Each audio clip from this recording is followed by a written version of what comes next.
la tristesse arrive, je sais tu es là, toujours près de moi.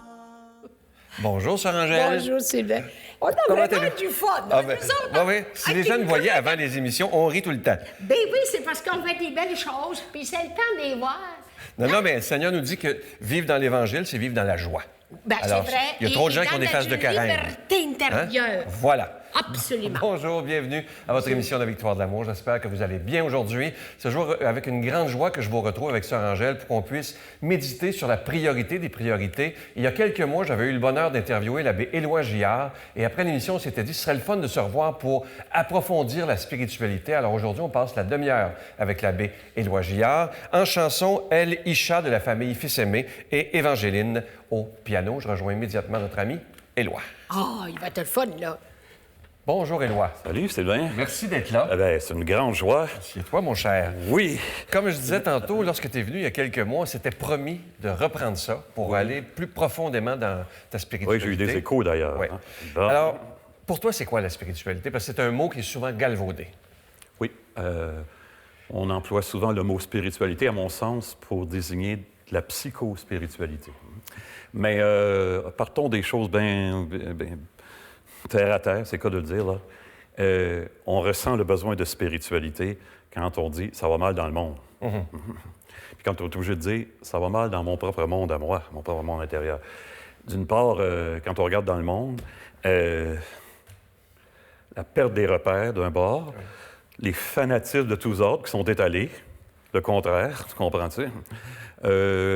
Une statistique qui est sortie il y a quelque temps de Oxfam là, qui dit que je pense que les 65 personnes les plus riches à la planète possèdent autant que tous les autres. Incroyable. C'est très encourageant. Savais-tu que la puissance nucléaire des bombes qu'il y a sur la planète, la puissance totale des bombes, là, ça vaut une bombe d'Hiroshima tous les jours. Pendant combien de temps tu pourrais penser? Aucune idée. Pas le nombre de bombes, mais la puissance totale équivaut à une bombe d'Hiroshima tous les jours pendant, actuellement, là, 1300 ans. Ben voyons donc. La puissance nucléaire totale, c'est... Mais le danger n'est pas dans les bombes, il est dans le cœur humain. Alors, quand on ne trouve plus de sens, ça part dans tous les sens. On le voit dans notre société. Ouais. Alors, la personne qui dit « moi, j'aimerais ça... vivre plus de spiritualité, elle cherche une vérité, elle cherche une liberté. » Alors, c'est quelqu'un qui va trouver un moyen, une entreprise pour unifier sa vie dans le dépassement, en direction du bien ou de ce qu'elle perçoit être le bien. Unification puis dépassement. Je pense que c'est les deux mots. En spiritualité chrétienne, on va y revenir, ça peut vouloir dire aussi achèvement. Qu'est-ce qui va me permettre, comme j'ai déjà dit ici, que le meilleur de moi devienne plus fort que moi? Évidemment, pour nous, les chrétiens, c'est la relation à Jésus-Christ. Et qu'est-ce qui fait justement la différence de la spiritualité pop, qu'on pourrait appeler, là, qui est très populaire dans les magazines, de la spiritualité chrétienne? Oh là! Oui, parce qu'il y en a beaucoup de pop, là. Oui. Souvent, qu'on le veuille ou pas, et même en spiritualité chrétienne, le danger, c'est de se donner sa propre spiritualité. Et donc, c'est bon pour l'ego. C'est le danger que ce soit l'ego qui enfle à ce moment-là. Tu comprends? Alors que le but ultime de la spiritualité, c'est la mort de l'ego. Ouais. Pour les chrétiens. La spiritualité est dite chrétienne quand elle s'enracine dans ce que Jésus a vécu il y a 2000 ans sur Terre. Et ce que Jésus nous a proposé, c'est une révolution totale.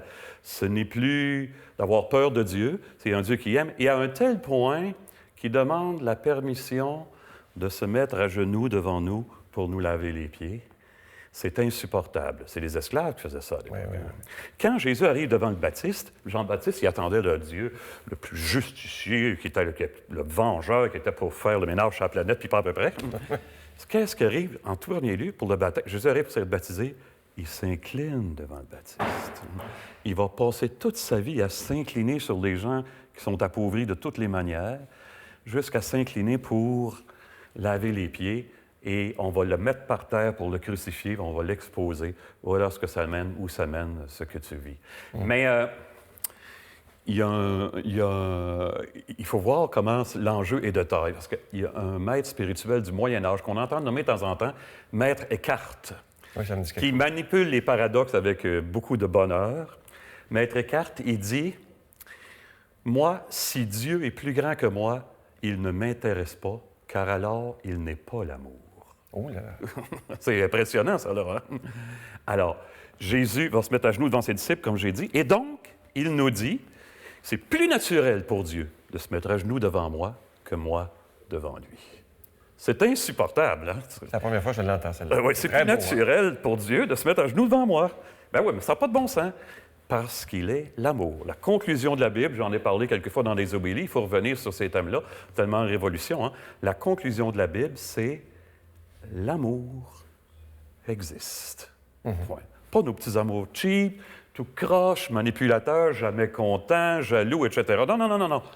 Au contact de l'homme de Nazareth, les gens n'ont pas eu le choix de dire l'amour existe. Mais si on commence à réfléchir, si l'amour existe, nécessairement, il vient de plus loin que moi.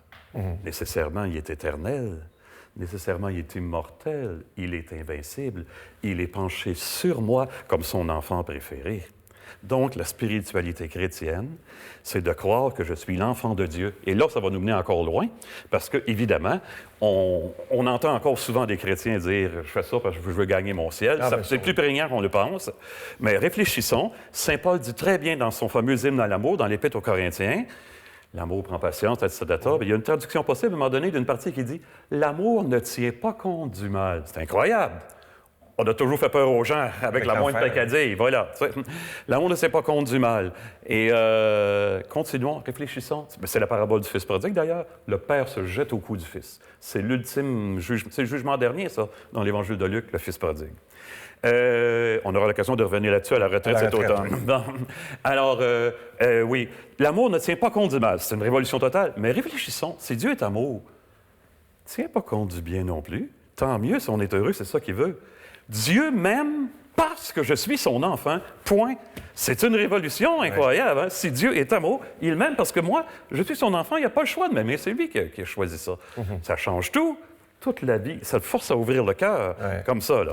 Bon, là, j'en sais parler. Il faut continuer. Hein? Bon. Le temps passe toujours vite avec toi. Tu as 3 modèles de personnes qui vivent l'amour. C'est-à-dire, c'est 3 références que j'aime employer. Qu'est-ce que c'est que l'amour? C'est une très bonne question. C'est pas facile de définir l'amour. Une première réponse qui est fournie par mon ami Alain Dumont, un homme profond, attachant, qui a beaucoup souffert, donc, qui est intéressant. Alain, c'est simple, hein? Il dit, aimer quelqu'un, c'est lui permettre d'exister à côté de moi. Ça peut nous mener loin. C'est lui permettre d'exister comme il est ou comme elle est, pas comme je voudrais qu'il soit. Et donc, ça peut vouloir dire donner ma vie pour cette personne-là. Aimer quelqu'un, c'est tout simplement lui permettre de vivre à côté de moi. Bon. Deuxième, c'est quelqu'un qui est venu, peut-être que vous avez interviewé souvent, Tim Guénard. Ah, mon Dieu, oui. Quel homme qui a eu l'enfance, c'est l'homme le plus cabossé que je connaisse, peut-être. Il y en a peut-être plus qu'on pense aussi. Bon, alors, il s'en est sorti à l'Arche, entre autres. Bon, alors, Tim, il dit ceci. Il sait de quoi il parle quand il parle de souffrance. Tim, il dit, aimer quelqu'un, c'est croire de toutes ses forces que ses blessures, dans sa mémoire, dans son cœur, dans son corps, elles peuvent être changées en source de vie nouvelle. C'est espérer pour lui ou pour elle. Ça, c'est drôlement engageant. Ça veut dire, je vais rester à côté de toi, comme le témoin de l'espérance, parce que moi, j'ai traversé ça. Tu peux pas faire vivre ça à quelqu'un, je pense, en vérité, en tout cas. Juste pour que les gens ceux qui ne l'ont pas vu, Tim, ça a été celui qui a été battu, défait par son père. Il rêvait, alors qu'il était à l'hôpital pendant 1 an, 3 ans, d'aller tuer son père, et finalement, il a pardonné à son père, mais c'est toute une histoire. C'est des pardons qui sont très longs, ça. Bon, là, j'ai perdu ce que je disais. Ah ouais, c'est je choisis de rester à côté de toi. Ces blessures-là, parce que l'amour existe, un jour, elles auront un sens. C'est effroyable de dire ça. Mais c'est ça, être chrétien. C'est croire que l'amour vient au bout de tout. Bon. Troisièmement, c'est Sainte Thérèse de Lisieux. Toute la belle Thérèse, simple et tellement profond, parce qu'elle vivait dans un Carmel où il y avait des religieuses pas très équilibrées. Et elle dit, aimer, c'est tout donner et se donner soi-même. Tout donner et se donner soi-même. On l'a tellement chanté, ça, dans les églises, ce chant-là. Bon. Alors, voilà, ça conduit, quand on réfléchit à ce que c'est que l'amour, c'est donner sa vie. Mais si on fait un pas de plus, on est obligé de dire, si je n'ai pas tout donné, qu'est-ce que j'ai donné dans le fond? Ouais. Qu'est-ce que j'ai donné dans le fond? Pas en train de me poser, moi, là, en exemple, en modèle, là, loin de là, là. Je me souviens de mon évêque qui nous avait dit, ça m'avait frappé, je suis revenu avec lui souvent là-dessus, puis je pense que je n'ai déjà parlé à Victoire Lamour. Je me souviens de notre évêque qui nous avait dit, l'amour, non, c'est pas ça qu'il nous avait dit. Il nous avait dit, la vie, où elle se donne, où elle se détruit. Oh là là. Il n'y a comme pas de zone grise entre les deux. Puis c'est un homme d'expérience, c'est un homme sage, que j'aime beaucoup. La vie, où elle se donne, où elle se détruit. C'est fatigant d'entendre ça, parce que ça nous oblige à regarder de quel bord on est. Hein? Bon. La société d'aujourd'hui. Par-delà le langage et les illusions, la vie, où elle se donne, où elle se détruit. Ouais, voilà. N'as-tu assez? Ou... Oui. Non, je t'écoute. Tu rencontres beaucoup de gens, bon, des jeunes et des moins jeunes. Oui. Oui, dans ce manque de spiritualité qu'on vit présentement dans notre société, parlons du Québec là, et du Canada, qu'est-ce que tu vois de plus souffrant chez les gens qui... Parce qu'on a un creux en forme de Dieu. Hein. Si on ne le remplit pas par ça, on a une sorte de... Oui. Qu'est-ce que tu vois, toi, le plus, là? Le plus souffrant? Le plus souffrant chez les gens que tu rencontres présentement. Bien, c'est... je dirais... les gens ont besoin de se sentir accueillis puis compris comme ils sont. Ça, c'est plus rare. Ils vont se retrouver en consultation parce qu'il n'y a personne autour d'eux qui est capable de comprendre le vide souffrant. Personne, en fait, de le mesurer vraiment et de répondre à ça, effectivement. Moi, puis je réfléchis dans mon... Parce que j'accueille beaucoup de gens, de fait, de tous âges, et je réfléchis, je me dis, comment on pourrait mettre sur pied un service qui permettrait aux gens qui le veulent, en toute discrétion, d'être accueillis, d'être écoutés, puis juste vraiment d'être entendus. Peut-être un petit conseil, mais rien. Je pense qu'on défrait des schèmes et des schémas mentaux de violence. C'est incroyable. Si les gens pouvaient juste se sentir accueillis comme une personne. Hein? Tu es quelqu'un pour moi. Tes blessures, elles peuvent devenir source de vie nouvelle. J'ai passé par là. Je veux rester à côté de toi, t'accompagner. L'Église, ça sert à ça, à annoncer la vie nouvelle. Dans le Christ ressuscité, tout peut, dans le Christ mort et ressuscité, tout est possible. Tout peut trouver un sens, même les pires choses. Voilà. Le temps passe vite, il me reste 30 secondes. Hein? Ben oui, qu'est-ce qu'on peut s'attendre parce que la retraite s'en vient? Vous savez, c'est au mois Hey, on a effleuré toutes les... J'avais quelque chose de beau à dire. Tu dis toujours que tu as effleuré. Qu'est-ce qu'on peut s'attendre en 30 secondes à la retraite avec toi, Pierre-Luc et les autres? Ben, je peux pas, on n'en a pas discuté encore. Moi, j'aimerais ça, en tous les cas, j'aimerais ça là, donner un enseignement sur la parabole du Fils prodigue et montrer des aspects qui n'ont jamais été montrés et qui sont bouleversants. Et que, on me parle du Fils prodigue, mais c'est les deux fils. Le fils aîné n'est pas forcément mieux. C'est très intéressant quand on regarde les choses de proche, ce que l'amour révèle et là où l'amour veut nous amener. Il n'y a pas de limite. Ça va être bien, on va avoir un beau week-end tout ensemble. Et je sais, vous le savez, c'est toujours des très, très beaux moments. Moi, je veux prendre le temps aujourd'hui de te remercier d'être ce que t'es. J'entends beaucoup parler de toi. Mon Dieu. Oui, mais c'est vrai, là, je le dis devant tout le monde. Ta grande profondeur. Et change pas. C'est tout ce que je te demande, parce que tu es très apprécié. Non, demande-moi d'être plus profond. Oui, d'être plus profond. Je t'offre une très belle chanson interprétée par Elisha et sa mère Évangéline au piano, Saint de gloire.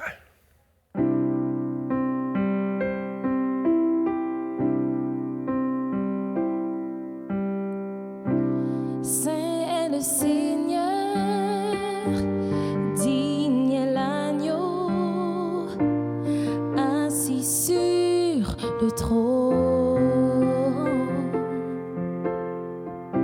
Qu'un chant dans nos cœurs célèbre à nouveau ta grâce et ta grandeur.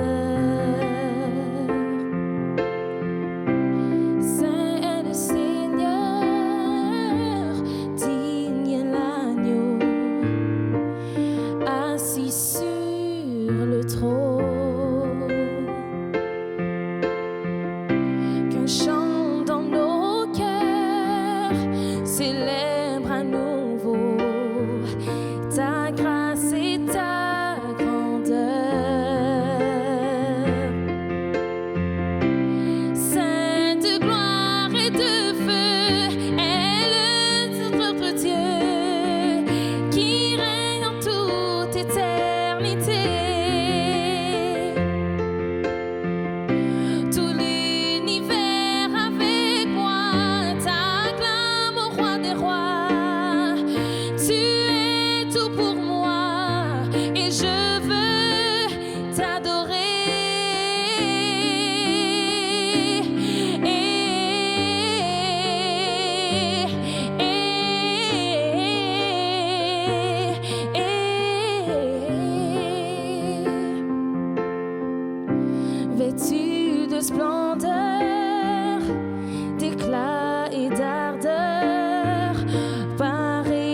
splendide des cieux.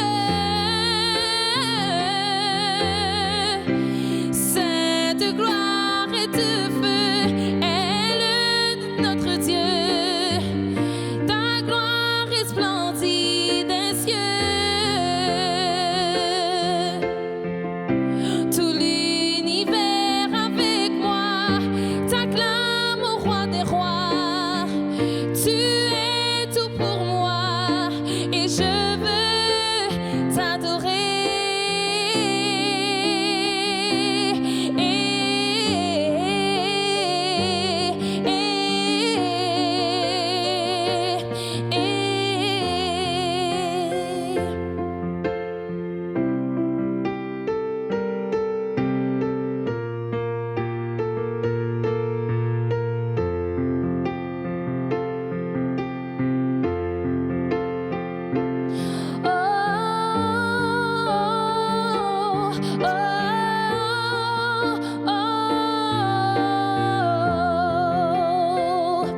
Je veux t'adorer.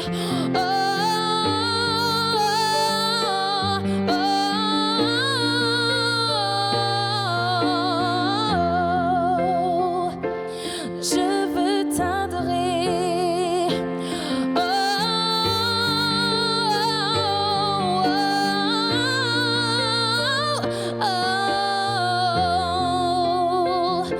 Je veux t'adorer.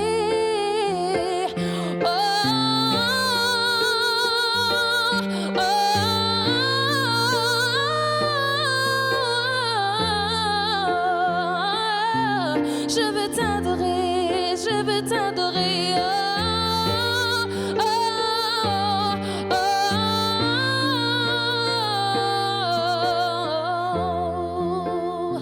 Oh oui, je veux t'adorer, je veux t'adorer.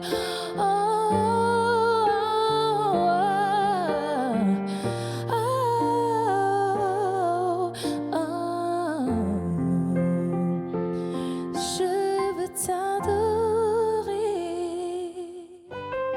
Notre Père qui es aux cieux, que ton nom soit sanctifié, que ton règne vienne, que ta volonté soit faite sur la terre comme au ciel. Donne-nous aujourd'hui notre pain de ce jour. Pardonne-nous nos offenses comme nous pardonnons à ceux qui nous ont offensés. Ne nous laisse pas entrer en tentation, mais délivre-nous du mal, car c'est à toi qu'appartient le règne, la puissance et la gloire pour les siècles des siècles. Amen. C'est le dernier dimanche où je vous parle de ce magnifique cadeau du mois qui a été fait sur mesure par un bijoutier on a commandé. Vous ne le trouverez pas en magasin, ça c'est certain. Et vous le voyez présentement à l'écran, c'est ce magnifique pendentif de l'ange gardien. Vous le voyez orné de 4 petites croix. Et au bout, le petit ange orné de petits zircons. Je vous rappelle que ce pendentif, il est déjà béni. Ça se donne tellement bien en cadeau. Et je vous rappelle aussi que si on vous demande des dons dans cette émission, c'est pas par caprice. C'est qu'on doit payer pour être à la télévision sur le réseau TVA. On doit payer pour la production, on doit payer pour la diffusion, évidemment. Mais ce qui est beau, c'est que depuis 21 ans, des milliers de personnes ont décidé de se dire « Moi, je crois que dans un monde où il y a tellement de violence depuis quelques années, qu'il est important d'annoncer le prince de la paix, celui qui est Jésus, qui n'est qu'amour, finalement. » Alors, si vous croyez qu'on doit annoncer l'amour, merci de nous aider de tout cœur. Je vous rappelle que vous recevrez aussi un reçu pour fin d'impôt. Je vous donne l'adresse. La Victoire de l'amour, casier postal 120, succursale Boucherville à Boucherville, le J4B 5E6, également par téléphone, par carte de crédit, dès ce matin à 7 h. Maintenant, nous sommes ouverts tous les dimanches de 7 h à 3 h dans le 514-523-4433, 523-4433 ou sans frais, le 1-888-811-9291, 1-888-811-9291 et aussi sur notre site Internet, une façon très sécure de faire votre don dans le www.lavictoiredelamour.org. Alors, je vous rappelle que maintenant, nos bureaux sont toujours ouverts le dimanche de 7 h à 3 h et du lundi au jeudi également de 7 h à 3 h. Merci de tout cœur de votre grande générosité.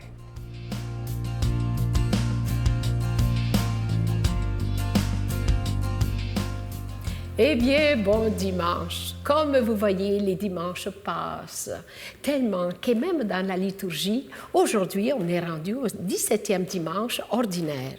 Avec le Notre Père, le Christ nous a appris à prier son Père. Il faut avoir confiance que ce Père qui est amour et miséricorde, c'est ce qui convient le mieux à ses enfants et accepter ce qu'il nous accordera, c'est-à-dire le meilleur pour nous. N'est-ce pas ce qu'un père désire pour ses enfants? Le meilleur pour tout, le meilleur en tout. Alors vous voyez, aujourd'hui, ce dimanche, nous invite à la prière. Prions le Notre Père, souvent quand on est dans la souffrance, quand il nous annonce une maladie, quand il nous dit qu'il y a quelque chose qui ne va pas, la prière est le paratonnerre de ceux qui souffrent comme ça. Mon Dieu, donnez-moi la sérénité d'accepter les choses que je ne peux changer, le courage de changer les choses que je peux et la sagesse d'en connaître la différence. Amen.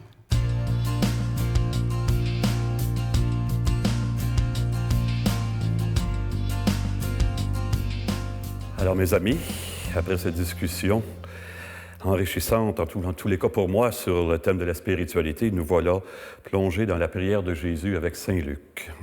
Un jour, quelque part, Jésus était en prière. Quand il eut terminé, un de ses disciples lui demanda « Seigneur, apprends-nous à prier, comme Jean-Baptiste l'a appris à ses disciples. » Il leur répondit « Quand vous priez, dites « Père, que ton nom soit sanctifié, que ton règne vienne. Donne-nous le pain dont nous avons besoin pour chaque jour. Pardonne-nous nos péchés, car nous-mêmes nous pardonnons à tous ceux qui ont des torts envers nous. Et ne nous soumets pas à la tentation. » Jésus leur dit encore, « Demandez, vous obtiendrez. Cherchez, vous trouverez. Frappez, la porte vous sera ouverte. Celui qui demande reçoit, celui qui cherche trouve, et pour celui qui frappe, la porte s'ouvre. Quel père parmi vous donnerait un serpent à son fils qui lui demande un poisson, ou encore un scorpion quand il demande un œuf? Si donc vous, qui êtes mauvais, vous savez donner de bonnes choses à vos enfants, combien plus le Père céleste donnera-t-il l'Esprit Saint à ceux qui le lui demandent?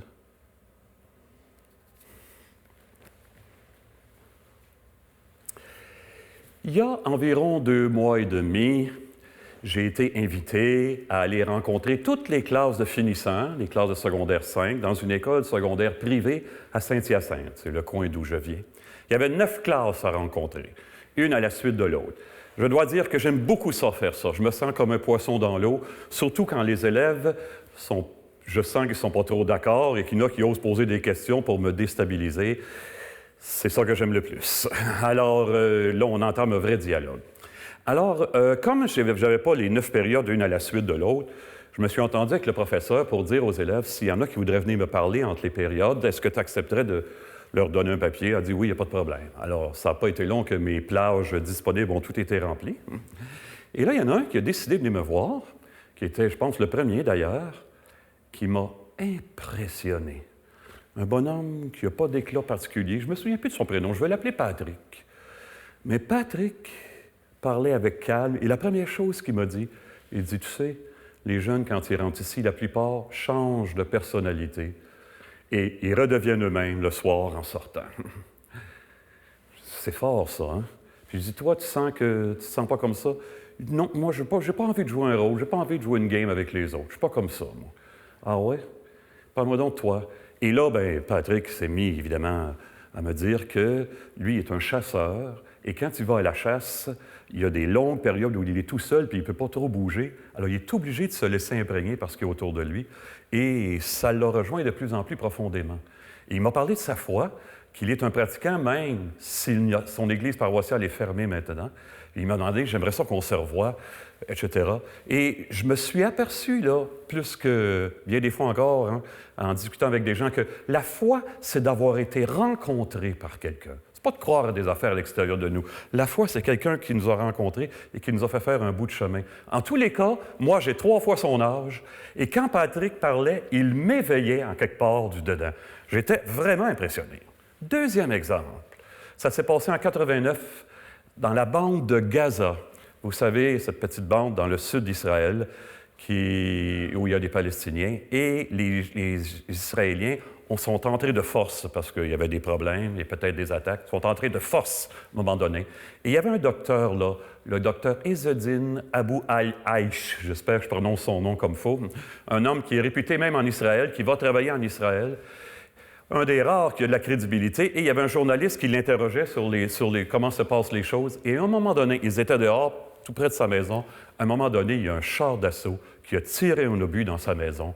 Ses 3 filles et une nièce sont mortes, tout dans cet incident, dans cette explosion-là. Quelques heures plus tard, à l'hôpital, les yeux pleins d'eau, il était encore en présence de journalistes. Ce docteur a dit « Il n'y a pas de différence, aucune différence entre Palestiniens et Israéliens.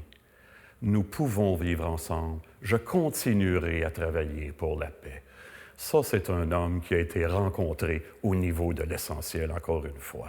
Il a écrit un livre, un peu plus tard, qui s'appelle « I shall not hate », « Je ne haïrai pas ». Eh bien, quand on dit « notre Père », on essaye de toucher à ce que Dieu a de plus intime, l'amour qui est donné, l'amour qui ouvre le cœur aux gens qui sont autour de nous. On a vu tantôt qu'est-ce que ça veut dire d'aimer, hein? Donner sa vie pour que les autres puissent vivre. Je suis toujours étonné comment, quand je marche à tous les matins, je ne suis pas capable de me lasser de méditer sur le Notre Père. Juste les premiers mots, le Notre Père, là, puis mon Dieu, que ça évoque tout un monde de tendresse, de proximité pour moi, et surtout que ton règne vienne, que s'accomplisse, que le meilleur de moi dans l'amour devienne plus fort que moi. Mon Dieu, je vois que le temps s'écoule, il s'achève, et je n'ai même pas eu le temps de vous dire le tiers de ce que je voulais. Eh bien, que ce Père-là, qui prend soin de nous et qui nous ouvre à nos frères et sœurs, nous bénisse, lui qui est dans son amour de Père et aussi de son Fils et de l'Esprit Saint. Amen. Bonne semaine, tout le monde. Je vous salue Marie, pleine de grâce. Le Seigneur est avec vous. Vous êtes bénie entre toutes les femmes, et Jésus, le fruit de vos entrailles, est béni. Sainte Marie, Mère de Dieu, priez pour nous pauvres pécheurs, maintenant et à l'heure de notre mort. Amen. La Victoire de l'amour vous invite à sa retraite spirituelle dans le centre du Québec les 7, 8 et 9 octobre 2016, sous le thème « Le nom de Dieu et miséricorde ». Venez vivre des moments de ressourcement inoubliables en compagnie de l'abbé Éloi Giard, Pierre-Luc Bordelot, Sœur Angèle, Sylvain Charon, Brigitte Bédard, Miguel Padilla, avec la présence exceptionnelle de Franck Nicolas, conférencier reconnu mondialement, qui nous enseignera sur l'importance du pardon. À l'hôtel et suite Le Dauphin à Drummondville. Réservé au 514-523-4433 ou sans frais 1-888-811-92-91. Venez vivre une expérience de libération intérieure inoubliable pour être enfin libre.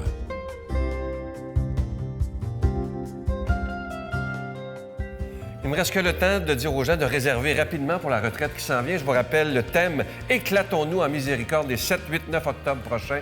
Vous allez voir la publicité régulièrement. Je vous souhaite une belle journée. Belle à journée. demain. Bye, Sœur Angèle. Bonne Bye. semaine. À vous aussi, Bye. n'oubliez pas.